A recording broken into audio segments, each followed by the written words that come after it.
अब अहिले जस्तो गण्डकी प्रदेश अथवा गण्डकी प्रशोभन क्षेत्र भन्छौँ, तर अब अहिले अर्को एउटा विकृत शब्द पनि आज गण्डक। गण्डक भनेको नेपाली शब्द होइन, त्यो चाहिँ भारतीयहरूले प्रयोग गर्ने हो। अब गण्डकी शब्द संस्कृत भाषाको शब्द, नेपाली भाषाको शब्द भन्न ठान्छौँ, तर नेपाली भाषाको शब्द संस्कृत भाषाको शब्द होइन। र शब्दको संरचनामा हामीले मूल शब्द र तत्सम शब्द र तद्भव शब्द भनेर शब्द रचनाको इतिहास बुझ्नुपर्छ। यो गण्डकी शब्द मगर भाषाको तद्भव शब्द र मगर भाषाको गण्डीबाट गण्डिका गण्डकी भएर भएको छ। जस्तो अहिले हामी चाहिँ गण्डकी भन्छौँ, तर कलहणको राजतरङ्गिनी त्यहाँ गण्डकी भनेको छैन, कालगण्डिका भनेको छ।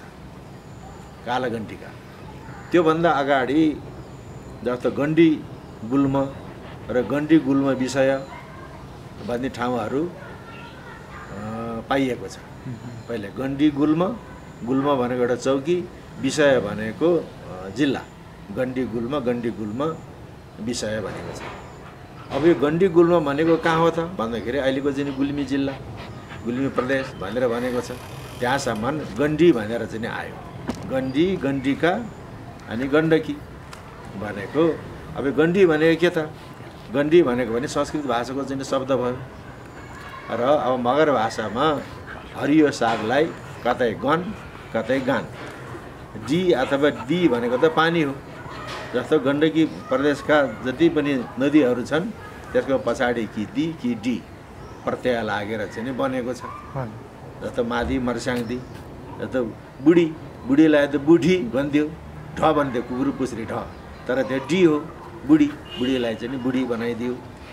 र चाहिँ गान भनेको अथवा गन भनेको हरियो साग, र हरियो साग जस्तो चाहिँ पानीलाई गणडी, गणडीबाट गण्डी, गण्डीबाट चाहिँ गण्डकी भएको छ। जस्तो रिडी, री भनेको कालो, डी भनेको पानी, त्यसैबाट चाहिँ कृष्ण गण्डकी, काली गण्डकी भनेको जस्तै गण्डीबाट गण्डकी भएको यो मगर भाषाको शब्दबाट बनेको तद्भव शब्द। अनि अर्को हजुरको त्यो किताबमा चाहिँ त्यो वंशावलीको आधारमा लेखिएको छ होइन? अनि गुरुङ दीबाट आएको मगर चाहिँ गुरुङ भएको भन्ने छ, त्योमा कतै कतै सानो विवाद जस्तो पनि देखियो, के भन्नुहुन्छ?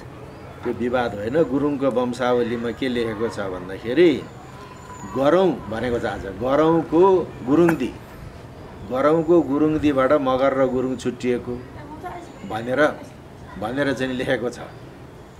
अब गरौँमा चाहिँ अब गुरुङदी भनेको ठाउँ त अहिले त्यहाँ छँदैछ। र अब यसमा चाहिँ नि यतापट्टि गुरुङहरूको जुन थर र मगरहरूको चाहिँ थर, जस्तो गुरुङमा केप्छाई भन्ने थर हुन्छ, उता मगरमा केप्छाकी, गुरुङमा क्रोमछाई भन्ने छ, उता क्रोमछाकी।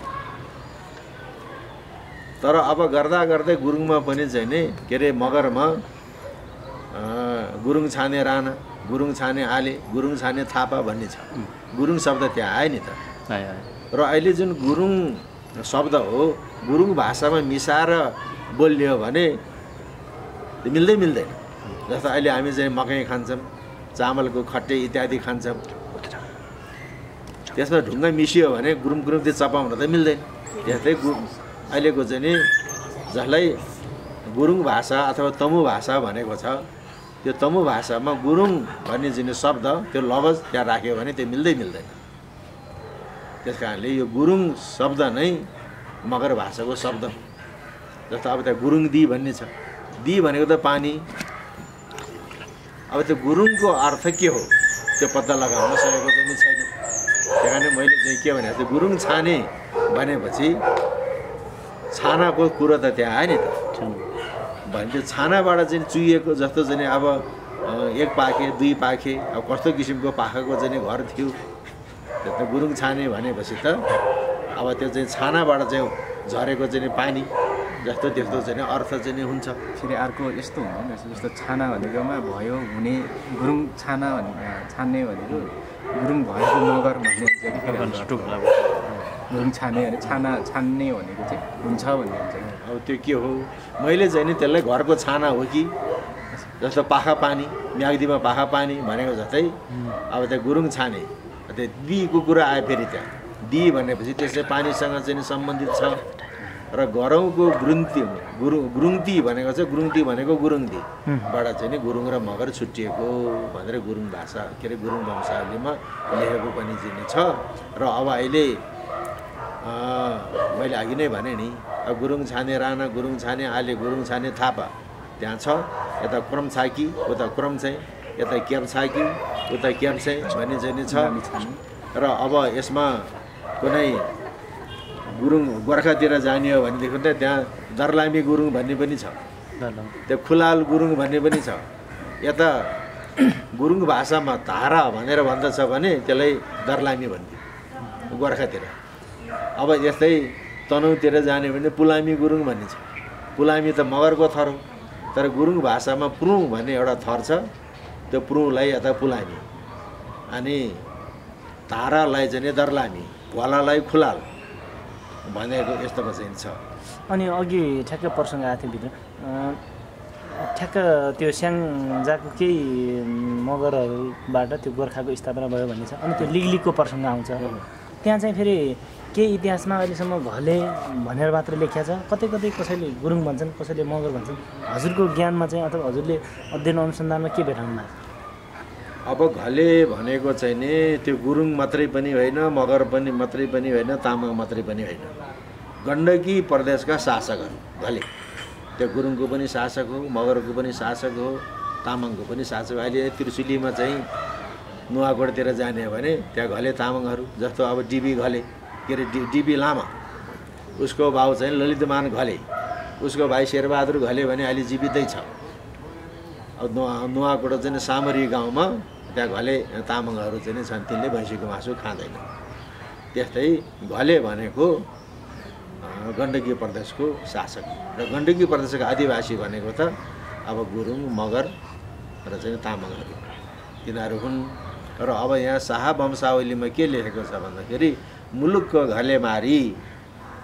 घले मारी अनि जैन खानले आफ्नो राज्य बढाए ए भन्ने छ त्यही कारणले अब अहिले तमुवानको परिधिमा पर्नेहरू चाहिँ गुरुङ कम्युनिटीमा गए अब मगरातको सिमानामा पर्नेहरू चाहिँ मगर भए अब अहिले उदयपुरतिर चाहिँ घले मगर छ त्यहाँ अहिले हाम्रो यहाँ चाहिँ गण्डकी प्रदेशमा त घले मगर भनेको अहिलेसम्म थाहा पाइएको छैन तर उदयपुर जिल्लामा जाने भने त्यहाँ घले मगरहरू चाहिँ छन् त्यस कारणले मैले के भन्छु भन्दाखेरि लिगलिगको जुन घले राजा हो त्यो लिगलिग भनेको मगरातमा पर्छ त्यस कारणले त्यो चाहिँ मगर हुनुपर्छ मगर भयो भन्दैमा त्यो आपत्ति छैन जस्तै गोर्खामा पनि थिए घले राजा लमजुङका घले राजा ती चाहिँ अहिले गुरुङ समुदायमा पर्छ भन्ने चाहिँ नि त्यस्तो अनि अर्को त्यो खड्गाको बारेमा पनि धेरैले हिजो पनि म दिनेश राज पन्तका पनि कुरा गरेँ उहाँले चाहिँ नि खड्गा छेत्री बनाउन प्रयत्न पनि गरिरहेछ कसैले त्यो पनि भन्छन् तर त्यो उसमा निच जाति भने हुनाले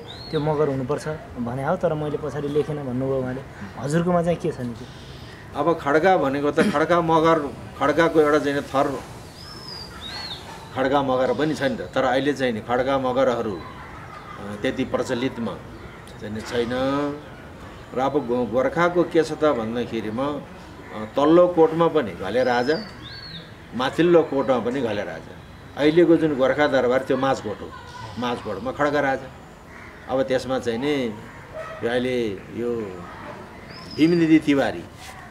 भीमनिधि तिवारीको चाहिँ नि एउटा उपन्यासमा पनि त्यहाँ उसले लेखेको पनि त्यहाँ पनि त्यो खड्गा चाहिँ नि मतवाली हो भन्ने देखाएको छ यहाँ त जाँडको घ्याम्पो रहेछ त्यसलाई लडाइदिए अनि त्यहाँको काजीहरूले चाहिँ अब सुँगुरको चाहिँ गर्दन पोलेर ल्याएको भन्ने चाहिँ भएपछि त्यो खड्गा भनेको त्यो मगर हो र अब त्यसमा चाहिँ खड्गा भनेको के त भन्दाखेरि खुडा हान्ने जात वरियर क्लास भएको हुनाले अब त्यस्तो भयो अब यहाँ चाहिँ मगर हो कि चाहिँ क्षेत्रीय हो भन्ने चाहिँ कुरा के हुन्छ भने अब बाठा जति क्षेत्री लाटा जति मगर हो जस्तो अब चाहिँ नि लाटा जति घरती मगर बाठा जति घरती क्षेत्री अहिले गर्दाखेरि त घरती क्षेत्री लेख्न छोडेर अहिले क्षेत्री मात्रै लेख्ने कोही क्षेत्री मात्रै लेख्छन् कोही जिसी लेख्न थाले अब लाटा जति चाहिँ रोका मगर बाठा जति रोका क्षेत्री अब लाटा जति चाहिँ बुढाथोकी मगर यहाँ उहाँहरूको बुढाथोकी मगर यहाँ पल्लो घर जति अब बाठा जति सबै बुढाथोकी छेत्री भएको छ त्यो त लाटर चाहिँ। अनि त्यस्तै यो सेती अञ्चल आसाम जिल्लाका खड्काहरू यी सबै मतवाली हुन्। सेती अञ्चलको आसाम जिल्लाका खड्गाहरू यी सबै मतवाली। तर ती मतवाली क्षेत्रीहरू बढ्दै बढ्दै बढ्दै काशीसम्म आउँदाखेरि तिनीहरू तागाधारी भए भन्दाखेरि गोर्खाको जुन खड्गा राजा, गोर्खा माझकोटको खड्गा राजा ती चाहिँ मगर। अनि अर्को त्यो त्यति बेला त्यो एरियामा अहिले अस्ति मगराज तमान के को प्रसङ्ग आए, यो मगराज भन्ने त्यस्तो खासै केही देखिन्न थिएन भन्ने पनि केहीले भने, हजुरको चाहिँ के हो भने? होइन, त्यो देखिन्न थिएन भन्ने होइन कि पृथ्वीनारायण शाहको दिव्य उपदेशमा नै मगराजको राजा मै हुँ भनेर प्रष्ट लेखेको छ। र गण्डकी प्रदेशको भौगोलिक र सांस्कृतिक अवस्था र त्यहाँको सांस्कृतिक प्रभुता के छ भन्दाखेरि गण्डकी प्रदेशलाई हामी 4 भागमा बाँड्न सक्छौँ। एउटा भोट भन्ने के त, भोट भन्नासाथ हामी तिब्बत भन्न ठान्छौँ। तर नेपालको हिमालयदेखि उत्तरपट्टि जसलाई हिमालय पारी भनिन्छ त्यो हो भोट। जस्तो मुस्ताङ भोट, मनाङ भोट, कुताङ भोट, रुई भोट, कुताङ भोट, रुई भोट भन्ने चाहिँ नि यो गोर्खामा पर्छ। अब हिमालदेखि दक्षिणपट्टि त्यहाँ काँठ र कछाड भन्ने छ। काँठ र कछाड, हिमालको तत्कालको काँठ, अनि अलिकति घमाइलो ठाउँ चाहिँ त्यो कछाड। अनि काँठ चाहिँ नि तमुवान हो, त्यहाँ चाहिँ नि तमु गुरुङ भाषा र संस्कृतिको सम्प्रभुता पाइन्छ। अनि कछाड भाग चाहिँ नि मगरात हो, मगरातमा चाहिँ नि मगर भाषा र संस्कृतिको सम्प्रभुता पाइन्छ। अनि चुरे भाबरदेखि तलको चाहिँ नि थरुवान हो, त्यहाँ चाहिँ नि थारू भाषा र चाहिँ संस्कृतिको सम्प्रभुता पाइन्छ। अनि पछि गएर पश्चिमबाट जुम्लाबाट चाहिँ नि बाहुन, अब त्यो अहिले त ब्राह्मण छेत्री बाहुन छेत्री भन्न थाल्छ, उहिले त ब्राह्मण छेत्री त भन्ने थिएन, उहिले त खस बाहुन भनेर भन्थ्यो। अनि ती खसहरू बढ्दै बढ्दै बढ्दै आएपछि गण्डकी प्रदेशको कछाड मगरात क्षेत्रमा आएर खस भाषा र संस्कृतिको पूर्ण विकास भयो। खस भाषा र संस्कृतिको उत्पत्ति कहाँ भयो त? कर्णाली प्रदेशको खसानमा। अनि गण्डकी प्रदेशको कछाड क्षेत्र मगरातमा आएर खस भाषा र संस्कृतिको पूर्ण विकास भएको हुनाले त्यो क्षेत्रलाई खसान्त पनि भन्थ्यो। खसान्त, खसान, यो खसान्त। त्यहाँबाट चाहिँ पूर्वतिर चाहिँ सम्प्रेषित भएको छ। र अहिले गण्डकी सभ्यता र संस्कृति नै मगर सभ्यता र संस्कृति। मैले अघि नै भने नि, कतै चाहिँ नि डी, कतै चाहिँ नि दी, त्यस्तो भएको छ। अब यहाँका चाहिँ नि ठुल्ठुला देवस्थलका पुजारीहरू त्यहाँ मगर छन्। मनोकामनाको चाहिँ नि पुजारी, यहाँ धादिङको सल्यानकोटकी माईको चाहिँ नि पुजारी। अनि गण्डकी प्रदेशका 8 टीका भनेको यो शाह राजाहरूको, जस्तो अब भिरकोट भयो, गरौँ, ढोर, अनि नुवाकोट, अनि सतौँ, कास्की, लमजुङ, गोर्खाका पुजारीहरू मगर छन्। र अब अहिले त्यहाँ भाषा फेर्न थालेको छ बाहुनहरूले, यी त सुसारे पो हो त, अहिले त सुसारे पो हो त, पुजारी कहाँ हो भन्छ। तर मगर चाहिँ नि पुजारी, बाहुनहरू चाहिँ पुरोहित। अब त्यहाँ चाहिँ नि मगरहरूको वर्चस्व, अग्राधिकार भन्ने छ नि, जहाँ चाहिँ नि मगर पुजारी पस्न पाउँछ त्यहाँ बाहुन पस्न पाउँदैन। त्यो गद्दिन सिंह राजा र मगर पुजारी मात्रै त्यहाँ पस्न पाउँछ। र एउटा चाहिँ नि बडो चाखलाग्दो कुरो के छ भने, जस्तो अब बडा दसैँ आएपछि अब गण्डकी प्रदेशका कोटहरूमा मगर पुजारीका श्रीमतीले चाहिँ नि नुहाई धुवाई गरेर चोखो भएर भातीको चाहिँ जाँड राख्ने। अनि कालरात्रिको राति मगर पुजारीले केराको पातमा त्यो जाँड पोको पारेर कालीलाई चढाउने। यो गोप्य कुरा हो, यो बाहिर प्रकाश गर्ने कुरा होइन। अनि मगरले चाहिँ नि जाँड चढाइसकेपछि अनि बाहुन पुरोहितले सङ्कल्प वाक्य पढ्छ, हरिओम तत्सत भनेर सङ्कल्प वाक्य पढेपछि अनि चाहिँ नि कालरात्रिको चाहिँ नि भोग दिने भने चाहिँ त्यहाँ तागाधारी मतवालीको त्यहाँ भेद छैन। यस्तो किसिमको अग्राधिकार छ। अब यतापट्टि सेनहरूको कोटमा पनि सबै चाहिँ रिसिङ, घिरिङ, तनहुँ, त्यहाँ पनि चाहिँ नि सबै मगरहरू नै चाहिँ पुजारीहरू छन्। मगर सुसारे होइन, भित्री पुजारी चाहिँ मगर, अनि पुरोहित चाहिँ नि बाहुन। जहाँ चाहिँ नि गद्दिन सिंह राजा र मगर पुजारी पस्न पाउँछ त्यहाँ बाहुन पनि पस्न पाउँदैन। अनि अर्को यो खस भाषा र यो मगरको यो भाषा छ नि, त्यसमा कुन पुरानो भन्ने लाग्छ हजुरलाई? अब यो त मगर भाषा पुरानो भयो, मगर भाषा पुरानो। अनि मगरहरू चाहिँ पहिलेदेखि नै जो हिन्दूहरूको सम्पर्कमा गुरुङभन्दा मगरहरू पहिले आए, सेनहरूको चाहिँ सम्पर्कमा आए। अनि सेनहरूसँगै चाहिँ गर्दा गर्दा गर्दा पूर्वमा उनीहरू पुगे। जस्तो अब लिम्बुवान, धरान लिम्बुवानको बुढा सुब्बाको चाहिँ पुजारी पनि राणा मगर छ। त्यहाँदेखि उतापट्टि सङ्खुवासभा जिल्लाको खाँदबारी, त्यहाँ मङ्गलादेवी, त्यो मङ्गलादेवी भनेको चाहिँ नि फेवाली राणाको चेली हो, होइन? फेवाली राणा, बेगनासे राणा, बेगनास भनेको त यहीँ पोखरा हो। त्यहाँको चाहिँ कुलदेवता पूजा गर्दै बेगनासे राणाहरूले बेगनासबाट चाहिँ नि त्यो आफ्नो चाहिँ कुललाई लाँदै त्यहाँ लान्छ। त्यहाँ मगर भाषा बोल्छ। त्यसको कथा के छ भन्दाखेरि अब त्यहाँ बेगनासे राणाको एउटा चाहिँ छोरी अन्तै बिहा गरेर चाहिँ दियो, उसले घर खान मन लागेन। घर खान मन नलागेपछि न घरबाट माइत होइन कि माइतबाट चाहिँ नि के अरे माइतबाट चाहिँ नि घर होइन, घरबाट चाहिँ नि माइत आयो। अब त्यो राम्रो चाहिँ प्रश्न छैन।